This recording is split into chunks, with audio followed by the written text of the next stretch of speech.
Саламатсыздар ма, мен каналыма қош келдіңіздер. Бүгін сіздерге мен құраққа лентаны оңай қию әдісін көрсететін боламын.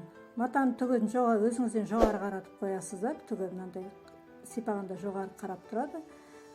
Төмен қаратып, теріс қаратып аласыздар да. Сызғыштарыңыз егер сіздердің қысқа сызғыш болған жағдайда, мейлі ұзын болсын, мен енді сіздерге көрсету үшін 20 сантиметрлік сызғыш алдым. Сызғышты қойып аласыздар, етек жағына 3 сантиметр сайын өлшеп аласыздар. Мен енді лентаны көбіне құраққа 3 сантиметрден пайдаланам, сондықтан мен 3 сантиметрден қиып аламын. Енді өздеріңіз кейбірлер 2,5-4 сантиметрден алып жатады, өздеріңіз білесіздер.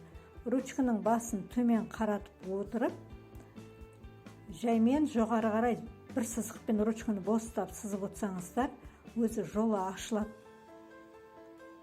Тура мінекей осындай мен көрсеткендей видеодағыдай қойып отырсаңыздар, ұзыннан ұзын кете береді, не қылмайды, қисаймайды.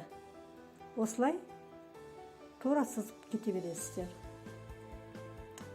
Мен каналыма тіркеліп, лайк басып, комментарий қалдырып кетуді ұмытып кетпеңіздер. Алда талай қызық видео көрсететін боламын. Осылай сызықтың бойымен, қайшымен қиып өтесіздер, төменгі жағын. Лентаның төменгі жағын қолдарыңызбен басып отырсаңыздар, лента қисалмай түзу қиылады.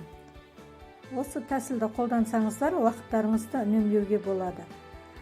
Бір құрақты үшін бір талай ленталар керек болатын болады.